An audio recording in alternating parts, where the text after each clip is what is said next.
Dear friends, my name is Dr. Igor. I'm clinical oncologist practicing since 2010, and this is the last lecture on the drugs for arterial hypertension. We will talk about the diuretics, the drugs that will cause loss of salt and water with kidneys. Let's get started.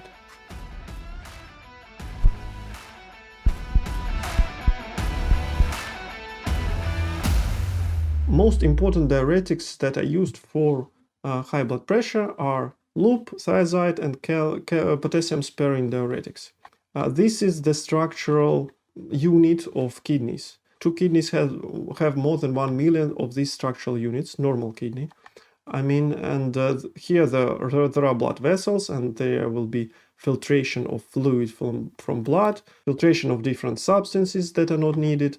Here salts and water will go back, will be reabsorbed, and the only substances will remain. Some salts will remain, and the normal urine will be formed. So thiazides are quite weak diuretics. They're used for mild hypertension. They're cheap. They're used once a day. It's very comfortable. They can be used for heart failure, and they can be used for calcium stones. Hydrochlorothiazide and indapamide, they are thiazide diuretics. They also dilate blood vessels through potassium channels. So they have their other effects to decrease vascular tone, to decrease blood pressure.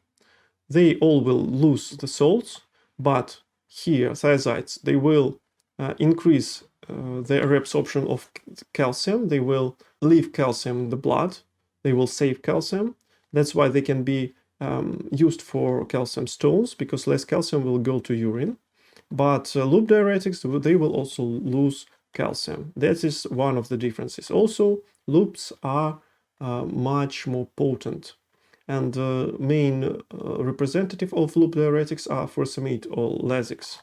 And by the way, loops also dilate the blood vessels through prostaglandins. That's why if you use non-steroidals from anti-inflammatory, for high temperature, for fever, for against pain, they will cancel the effect of loop diuretics on the blood vessels. That's why the blood pressure will increase. That is quite important.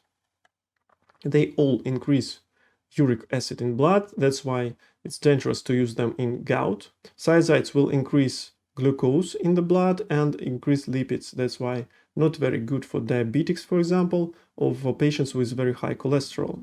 They can cause some erectile dysfunction, rash. They can cause allergy, especially sulfonamide allergy. All the drugs that have thio or sulfur in their content. Sulfur is added to drugs to increase their ability to go through membranes in the body.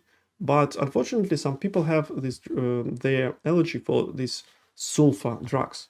That's why if you have an allergy for one of these drugs, you may probably have allergy to all others. So you need to be careful and know that, okay, if this drug is having these letters in their name, that means they may be dangerous for me.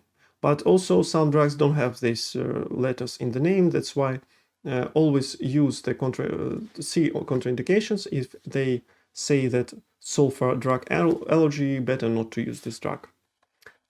So these are some antibiotics: sulfur, sulfonamide. This is celecoxib, and sulfonylurea used for diabetes. Also, they're bad for severe renal failure and for preeclampsia. This is a toxicosis of pregnancy, when the pregnant woman has high blood pressure. They may cause prostatic problems, some gastrointestinal tract problems, and they can cause fever. And they can interact with some medicines, especially non-steroidals or digoxin. Loop diuretics can cause some ear problems, they can cause deafness, for example, and also can enhance digoxin toxicity.